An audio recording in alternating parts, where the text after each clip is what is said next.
Good morning, everybody. Thank you so much for attending. My name is Allison Elaine of PCI Builders. I am a local general contractor in Monrovia, California for the last 17 years. I am part of the effort to rebuild. I'm one of the builders, and I have a close relationship with Victory Bible Church, and it was intentional for me to choose and ask for them to be so generous, and thank you for hosting this event. Because Victory Bible Church has been part of was at the beginning helping the community. They are going to be here for the community moving forward, and they have the resources, the know-how, and the community knowledge to help. And so I just want to go ahead and give it away to Pastor Angel Cade of Victory Bible Church. Thank you so much, Allison, for allowing us the opportunity to be able to host this event. Any information, any insight, any technology, anything that's going to help our community move forward, anything that's going to help our community with ensuring that insurance prices, the rebuilding process, anything that's smoother, better, easier, and that it is fair, that's what we want to be a part of. So we're excited to be able to stand with you when it comes to building materials, building technology, and bringing forward information and things that the general public might not know, that contractors might not be aware of, that our community hasn't been exposed to, because it's so important that these things happen in a fair and equitable and just way. And so we're excited to be able to align with that and what that means.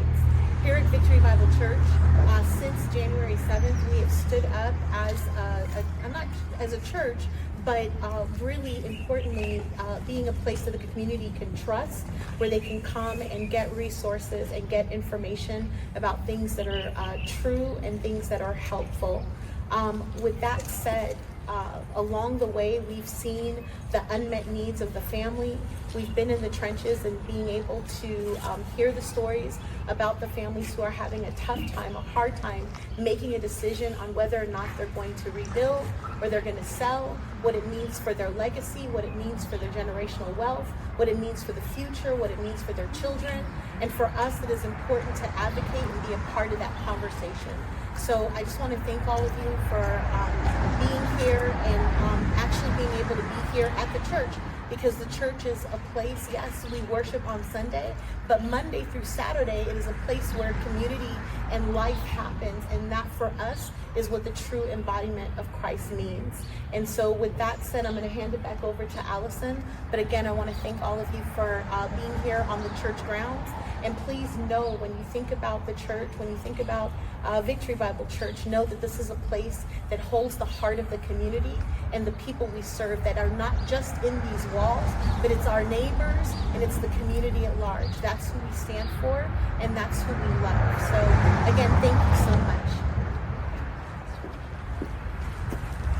Thank you so much for your words, and I wanted to take the opportunity to also thank our other sponsors, having Altadena Talks, Ms. Tony of Tony Talks here and helping us with the live stream. I also want to thank, in my capacity as president of the National Small Business Advocacy Council, my colleagues have really stepped up to help me get the word out and to support me in this. And to speak back to what Pastor Angel said, we need to bring this community back in a way that doesn't put it at risk for anything like this ever again. And the day after the fire happened, January 8th, I got to work to make sure that I was educating myself on how to protect my clients and meet the future needs of this community. And so that is why when I saw what Remington here of Sonic Fire Tech was offering, I jumped on it. And I got onto his website. I was like, wait, what is this? And he got back to me within minutes, because he saw my area code of 626. He saw I was a home builder. And this city is very near and dear to him. And I will let him explain who he is and why this is a passion project for him as well. Yeah, perfect. Thank you, Allison. Thank you, Pastor. And thank you, Tony, and everybody for being here today. As Allison mentioned, I grew up in Pasadena and Altadena, grew up in friends' houses on these streets, lived just north on Maiden Lane where I raised my 2 kids, and my in-laws live in Eaton Canyon where the fire started that night. And during that catastrophic event, I saw firsthand, as many of us did, we certainly have a wildfire problem, but we also have an embers burning down homes crisis. And in that moment, I saw an opportunity to invite a paradigm shift and rethink fire suppression, rethink home defense, focused on those nasty embers. They are the threat in that moment. They accumulate around a home in 100-mile-an-hour winds. They accumulate in a zone 0 landscape or around your home. That accumulation of embers transfers radiant heat and ignites the home. That ignited home then burns and ignites the home next to it and the home next to it, leading to a conflagration event that we saw firsthand. In that moment, I thought there's a way to solve the ember problem with new technology. We have a lot of technologies available to us. We have first responders who need water, and more importantly, water pressure in those moments of absolute crisis. And what we are doing in the 150-year-old system that we are leveraging in those moments is simply not working for us now and will not work for us in the future. So while we experienced as a community and as my partner here, Daniel Fogelson from Palisades, witnessed when his home burned down that day as well in the Palisades,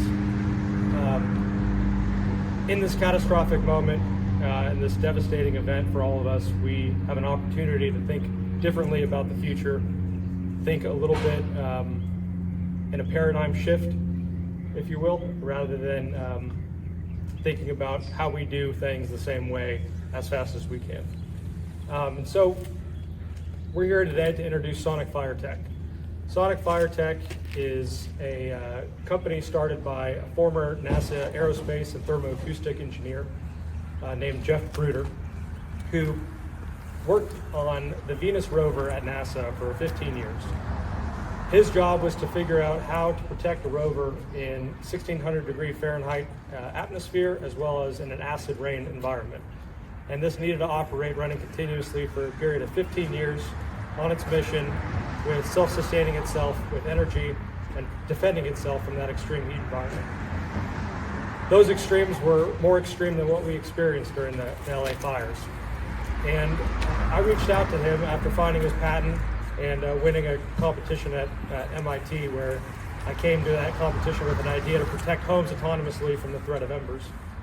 And he showed me his technology, which was an acoustic generator box that deployed a sound wave at a frequency that's inaudible to the human ear, that when deployed, the frequency of sound oscillates or vibrates the molecule of oxygen in the environment, which breaks the chemical reaction and prevents ignition from occurring.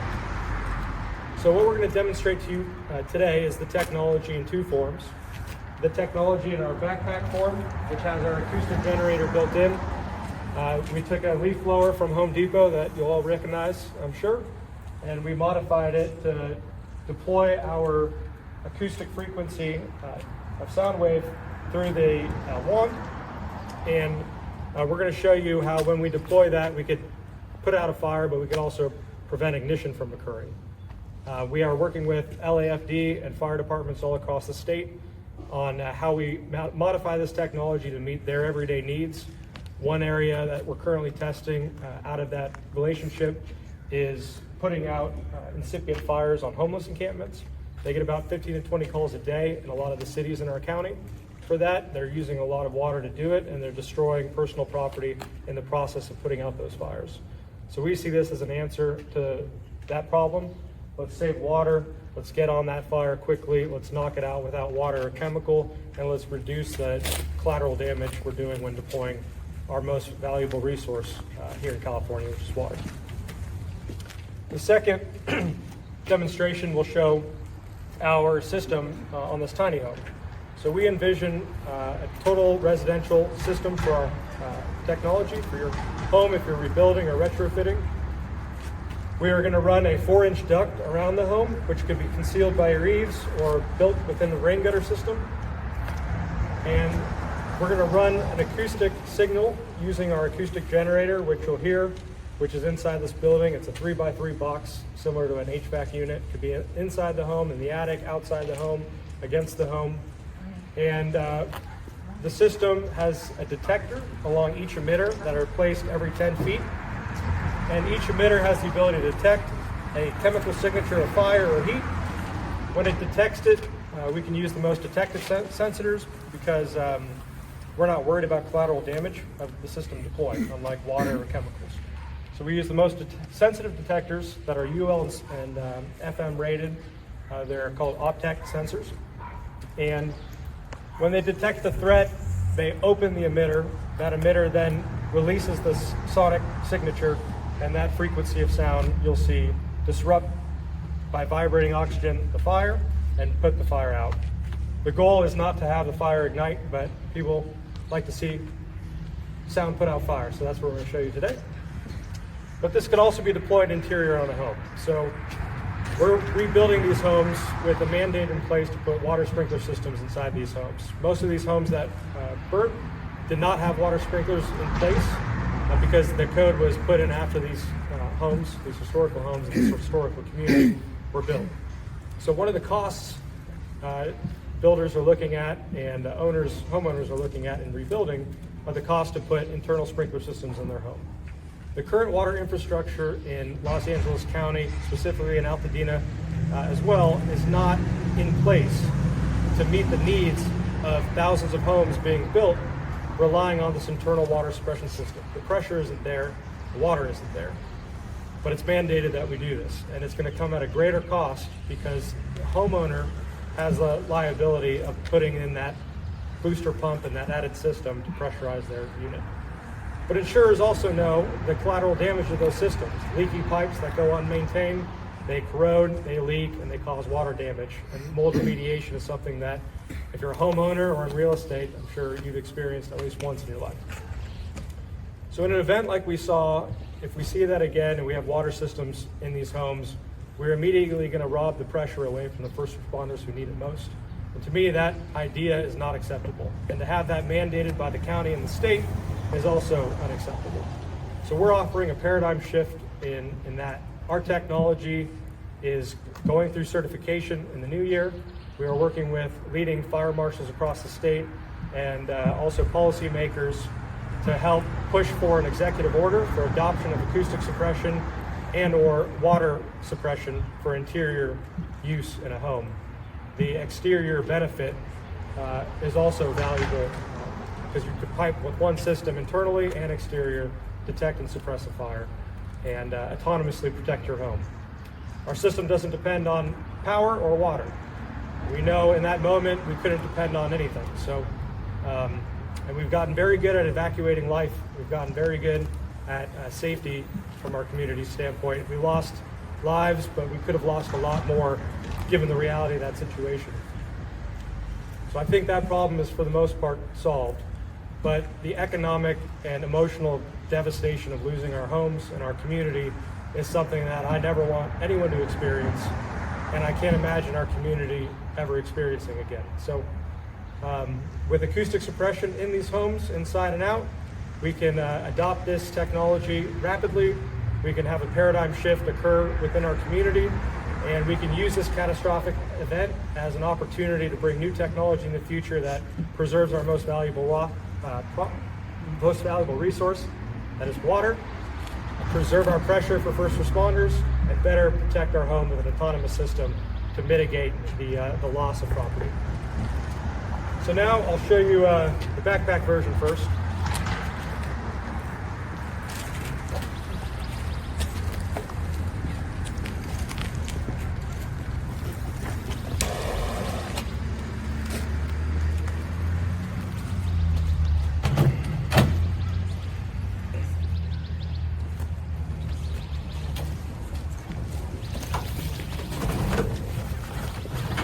Turn them better.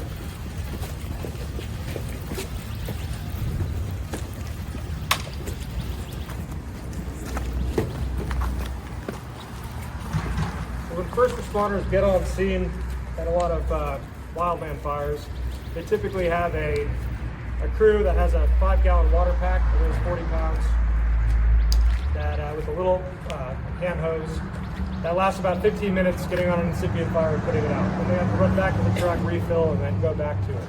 In that time, the fire builds. So we built this backpack as a device for them where they can use it continuously. It runs on backup battery. This Ego battery will power it for 3 hours running continuously, and they could swap the batteries and go for another 3 hours. So for hot shot crews, for cleanup crews, and for incipient fires such as the homeless encampment fires, we believe this system could be very useful for the fire departments. So what we're going to show you is a pan of alcohol. It's a chemical fire. We all know alcohol burns. So we're going to show you how our system operates in the most basic of forms to give you guys a little bit of an idea of the technology. So Daniel's going to pour some alcohol in this pan, or he already did. Already did. I'm going to light the alcohol.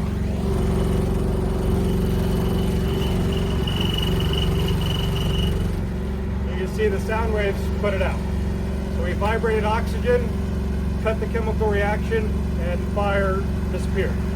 It sounds like magic, but it's physics.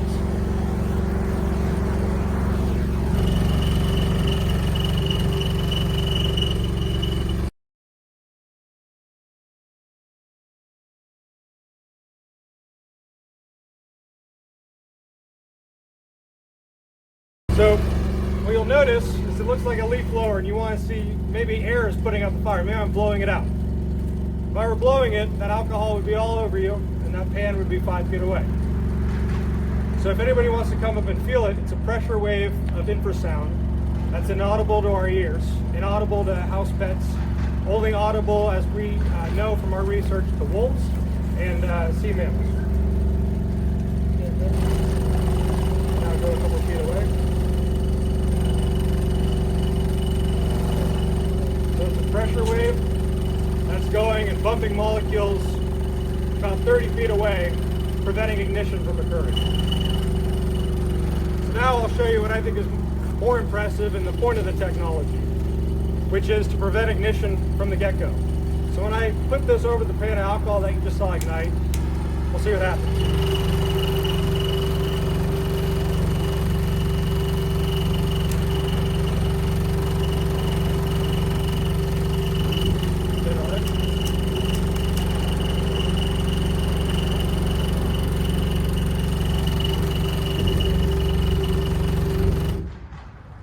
So what you saw is a non-ignition zone.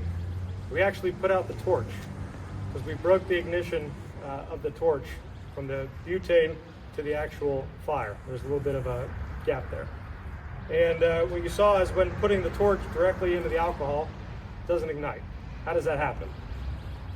By vibrating the molecule of oxygen, we make it go from a steady state to an unsteady state, and we break the chemical reaction. That's how simple this is. Fire needs fuel and oxygen to operate. We remove that oxygen by oscillating it. We don't remove it from the environment like a gas system does or a chemical system does. So it's safe to breathe. It's inaudible to our ear. You're hearing the acoustic generator. And what you'll recognize is I didn't use our #1 most valuable resource here in California, which is water to extinguish a flame. Anybody have any questions about the backpack? Well, okay. How big is the affected area? Let's say if this facade right here was up on fire, was on fire. Yes. Could it take care of that? Yes. So this system right here is 5 watts of acoustic energy.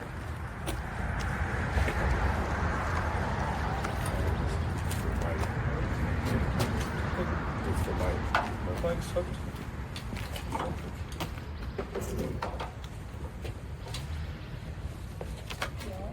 So the answer is, right now we get about 10 feet. So we're protecting the zone 0 of the home. And that's with our 5 kilowatt system.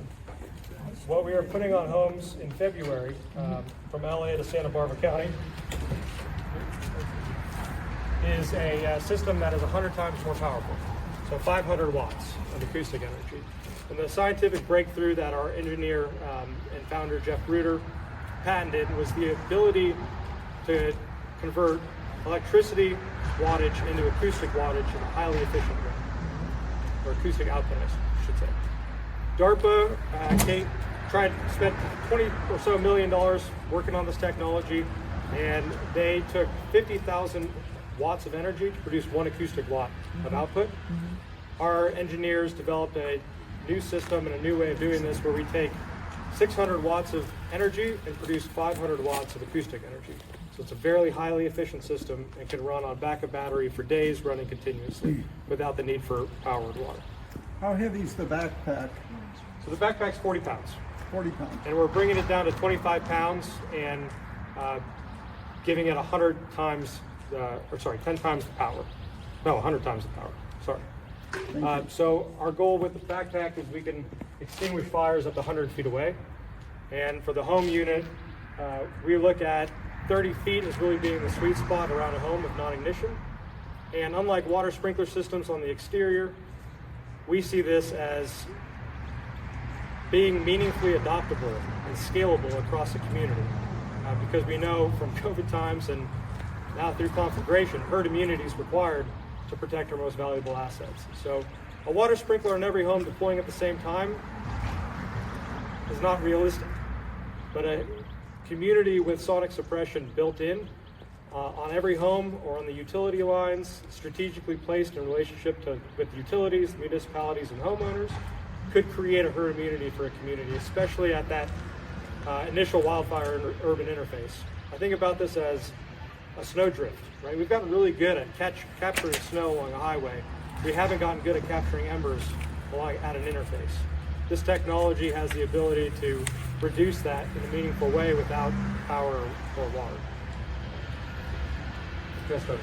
I have a lot of questions, but I'll just do one right now. Is there or are there any plans for this backpack to be made available to homeowners? Like, you know how we now have the kitchen extinguishers?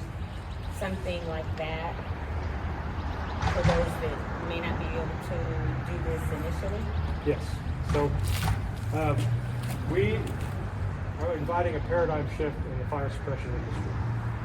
There are many ways we can go with this technology, simply in thinking through replacing the use of water or chemical or gas in extinguishing fires. So a handheld fire extinguisher gets on an incipient fire, knocks it out. We could do that with the smaller version of the backpack or a handheld fire extinguisher ideally. And will it work on any kind of fire? Like if it were an automobile or electrical, as long as it's burning, it will extinguish a flame? So we have tested on every type of fire, electrical fire, chemical fire, gas fire, and a wood fire or home fire. But lithium-ion batteries is what we're testing. It's worked on all the others.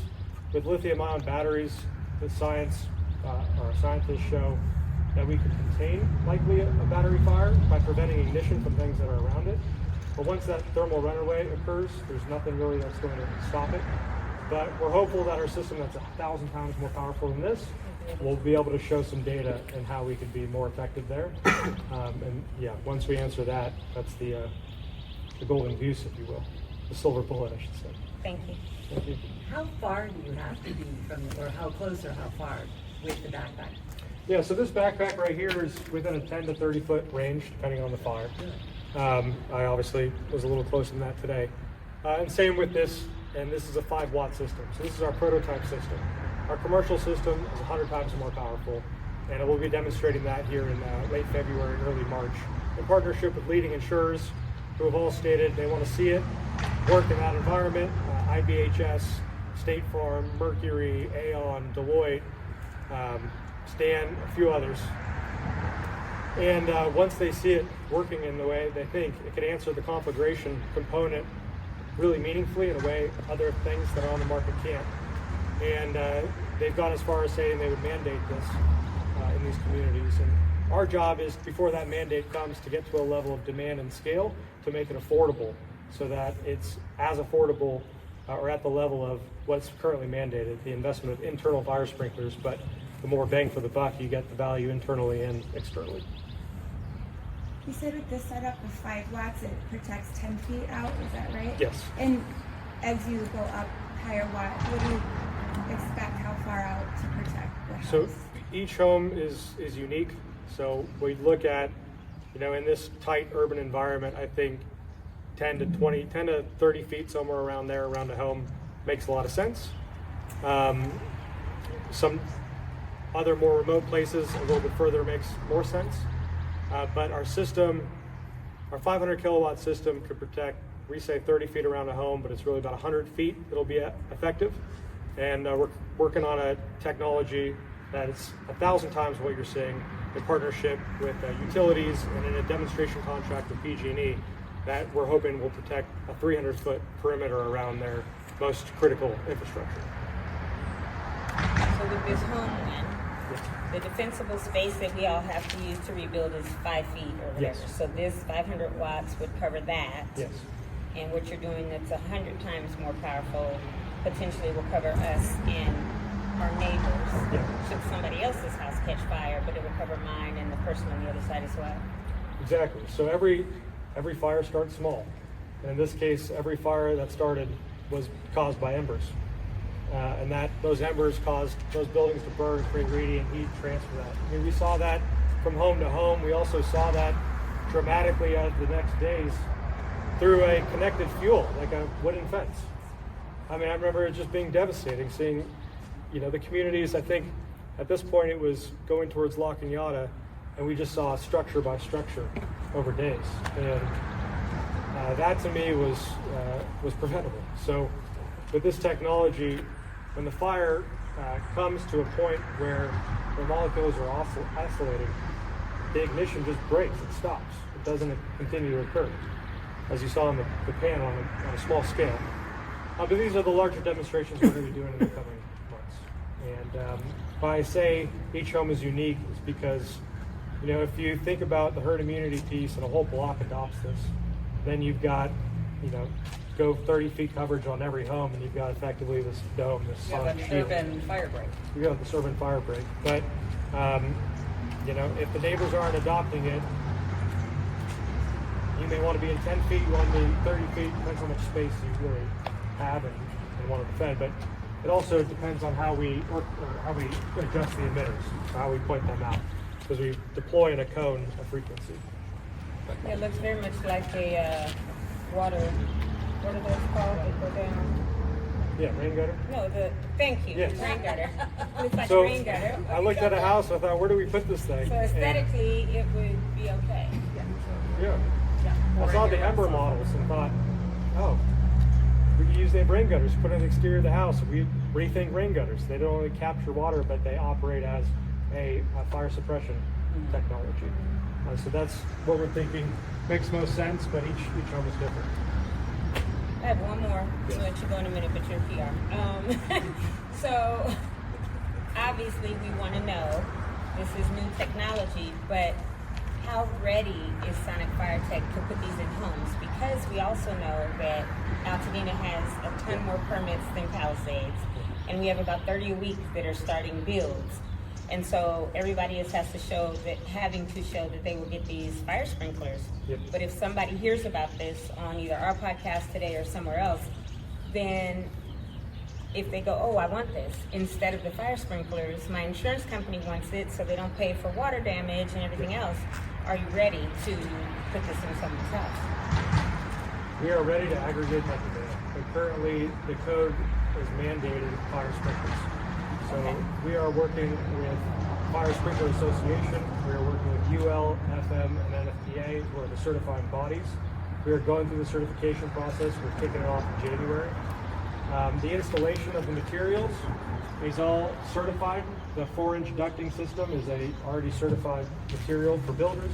The electrical setup is certified. There's a process there. The detector is certified. The only thing that's not certified is the acoustic generator, the box that you hook up to the system.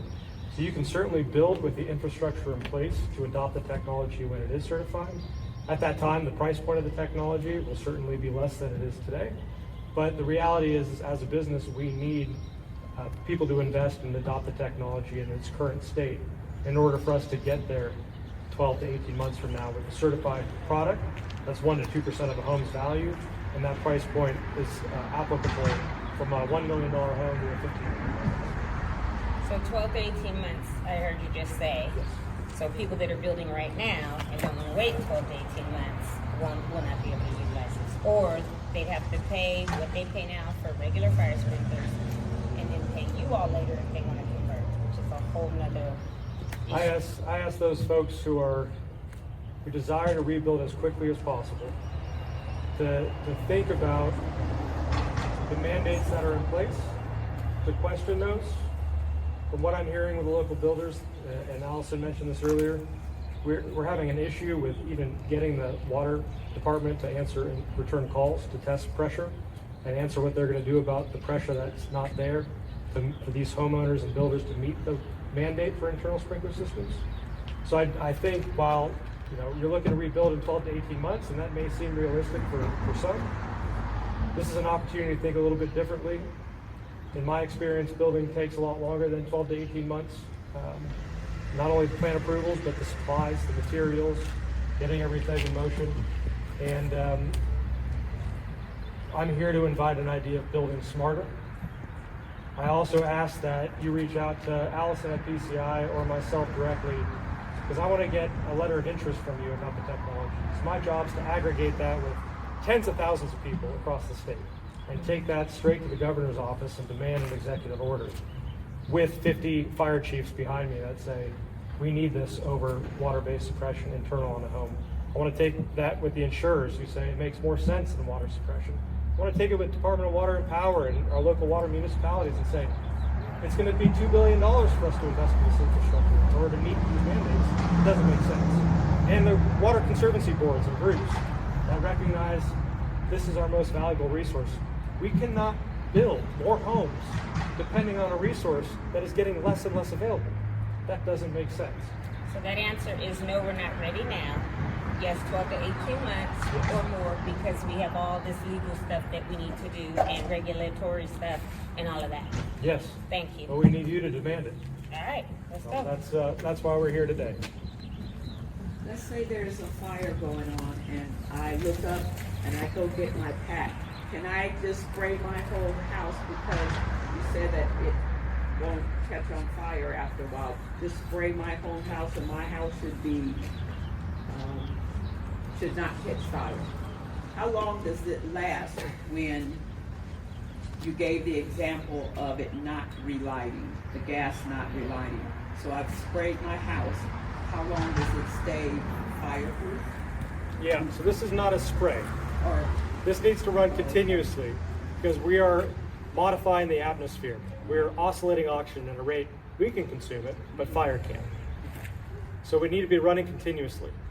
And in that, we need to run continuously for days. As long as the chemical trace of fire is detected, the system's running and defending the home.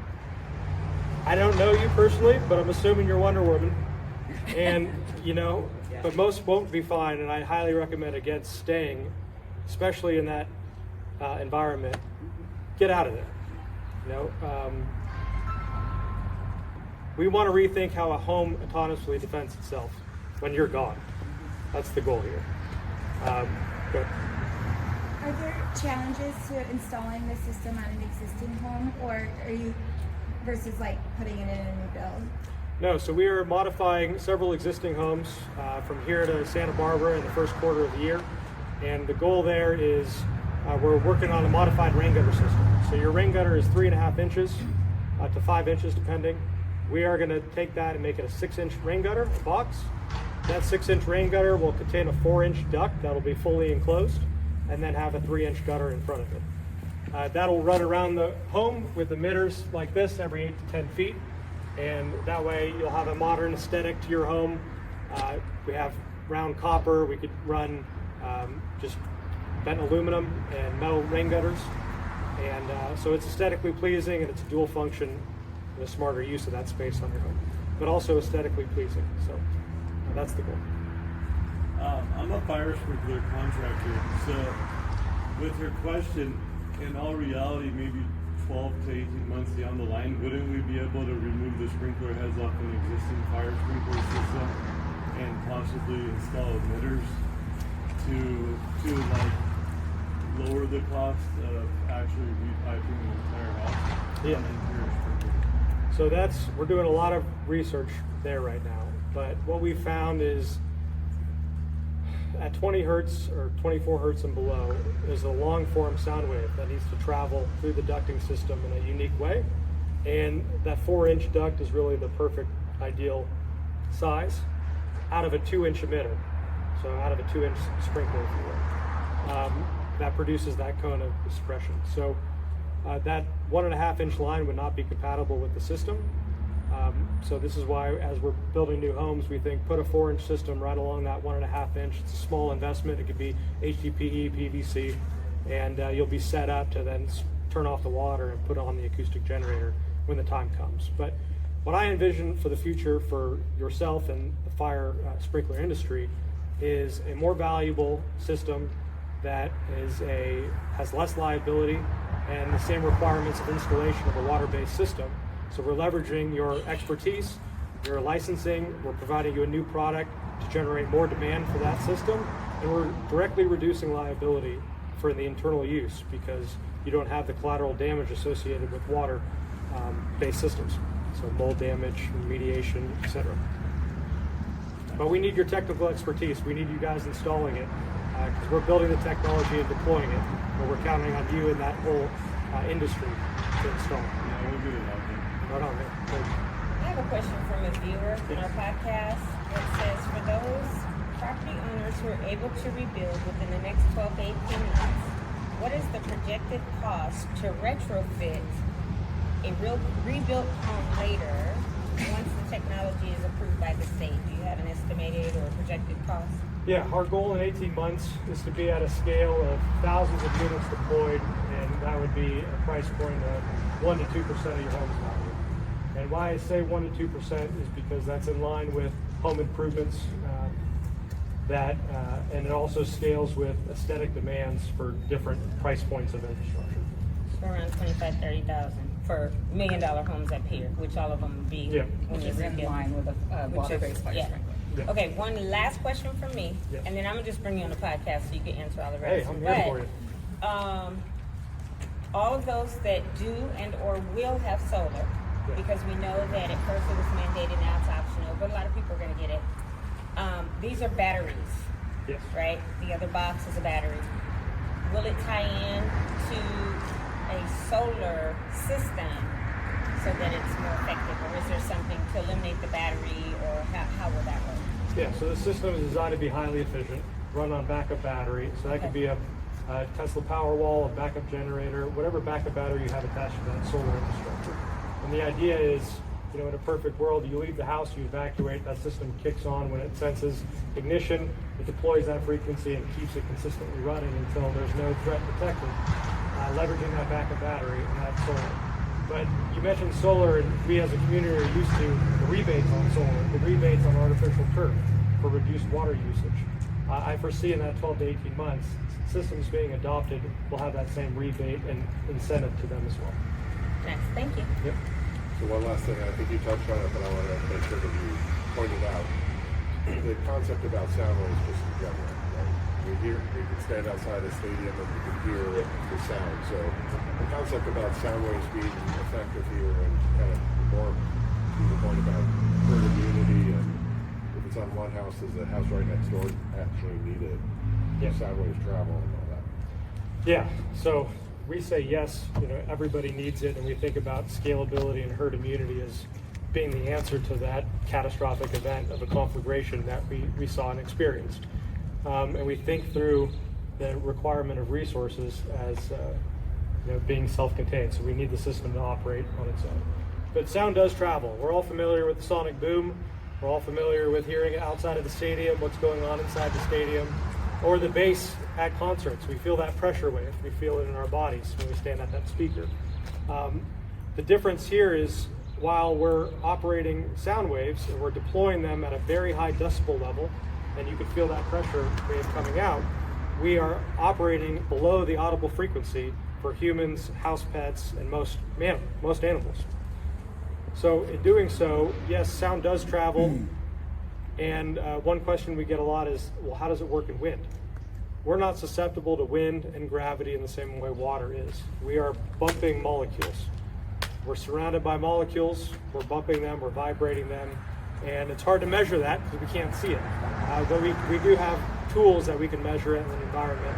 And when we do our larger tests, we will be validating with third parties and fire service how this system is being active beyond what we're saying is the suggested range, or within the suggested range as well.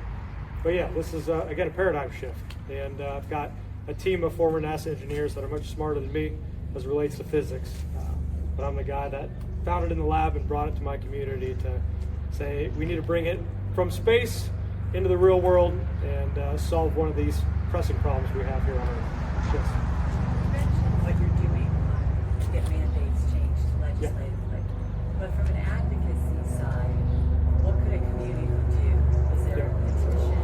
Is there a certain campaign? Should they send letters to their local electeds? What could a community do to really beef up the legislative efforts from an advocacy side? Yeah, so great question. Today, we're here to invite that support from the community in all ways and shapes and forms you communicated. I'm working with Allison directly, focused on leveraging our resources within the community to get the community activated to write your local mayor, local congressman, local council man or woman. And the goal here, though, is we want to aggregate that support and lead that conversation with those policymakers. We are having conversations with the insurance commissioner's office, with the insurers, with the utilities, with homeowners, and with local policymakers, and with the fire service. So we're not here to put the blame on one person or one entity or one group. This is a stakeholder problem for all of us. The tail end risk is with us as homeowners. It's with the utilities that are have to provide or pay the fine. It's with municipalities and recognizing infrastructure not working. But it takes all of us adopting and thinking differently about new technology to make the change. So the more pressure we put on the system, the more the system will respond. And so we're here to get that support, and we'll ask for it in every single way you mentioned. All right, so now I'll show you guys a little bit of the demo here.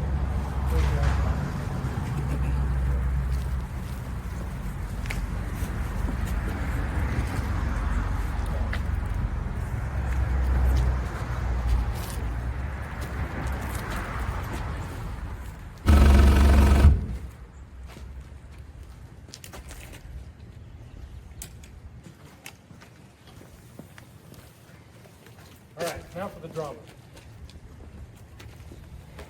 Hold on.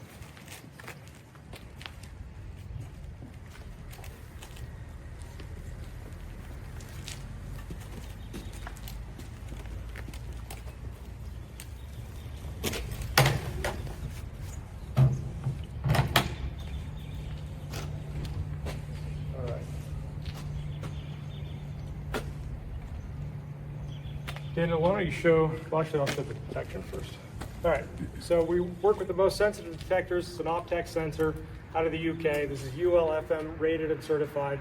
It can measure a thick candle from, I believe it's 1,500 yards out, so very long way. And we can use the most sensitive detectors because we're not afraid of collateral damage. So what you'll see is when I bring this flame in the frame, it'll recognize it, it'll detect it, and it will kick on the system. The system will run for about 30 seconds after it detects no chemical trace or chemical threat.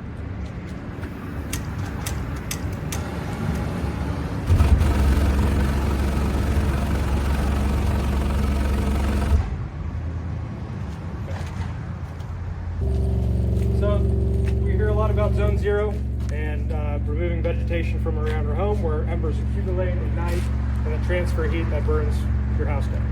So we're going to offer a different solution that is designed to protect your Zone 0 by preventing a non-ignition zone by, again, vibrating oxygen, oscillating oxygen that's around us to create an environment where fire can't exist.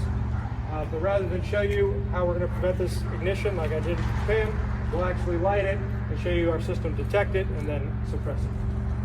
And we're going to help your recently watered juniper with a little bit of alcohol. All right.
That's it. The point is to be anticlimactic. The point is for that fire not to ignite our homes and to not use water or chemicals to suppress it. So again, we are Sonic Fire Tech, and we are putting out fire with sound waves.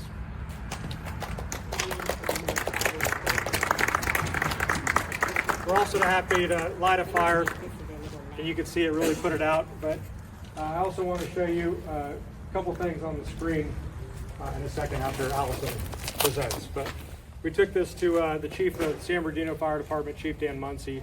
He couldn't believe what he saw after this demonstration, so he poured 5 gallons of gasoline on one of these poor junipers, lit it, and was able to put out that within 10 seconds using the backpack. So we'll show you a more active fire on the screen. If you could turn up the brightness too, because I don't know. Yeah, we'll do that. Check the tree, Tony, check the tree. Yeah, ready to Okay. get watered and live another day. So we've heard about how this will literally relieve our water infrastructure, that we cannot service all these homes. But we also need to understand the impact to our insurance policies, because when we know State Farm was pulling out. We know that some people are unable to get insurance, or they're going to be on Cal Fair plan, and the prices are skyrocketing. We have somebody here who has it for $28,000 a year for his insurance.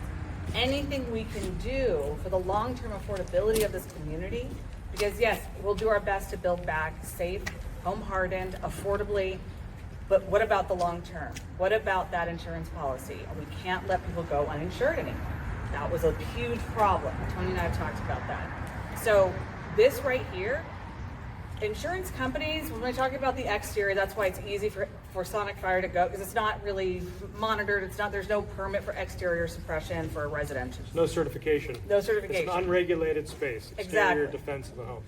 But on the inside of homes, and the reason that I'm trying to help him get this to market as fast as possible, is that insurance companies know exactly how much they pay to remediate after a fire sprinkler goes off, or a fire sprinkler fails, or it leaks. And I've been that remediator. I have been to apartment buildings where a whole stack of apartments flood.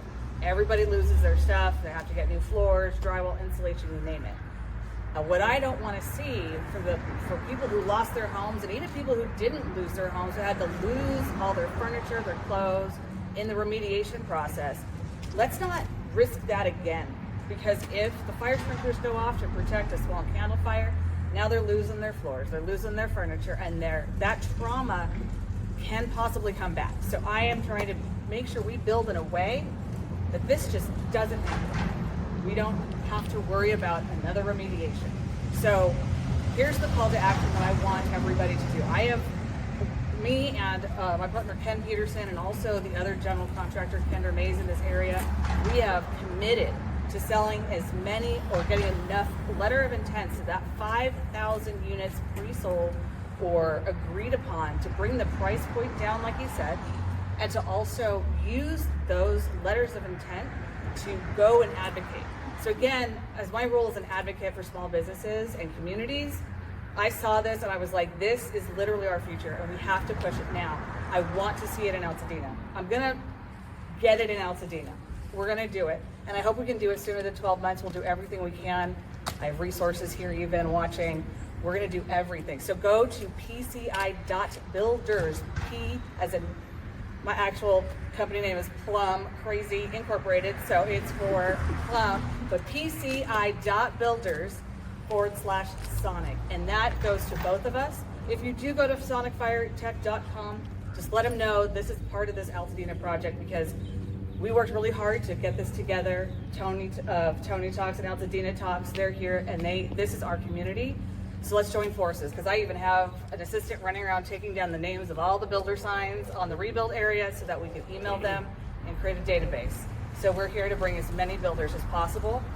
And as I am rebuilding, I absolutely will put this infrastructure in. And fire sprinklers are one of the last things to get permitted. It's a separate permit, and it's a different inspection. I'm just gonna sit there and see how fast we can make this move. But I'm definitely putting these pipes in everybody's home, because again, PVC is not that expensive. When we're ready to make that change, we're gonna do it. I'm just trying so hard for people not to waste any money at all on these water-based sprinkler systems, because that's not necessary. But I appreciate you so much, Remington. Thank you so much for this work.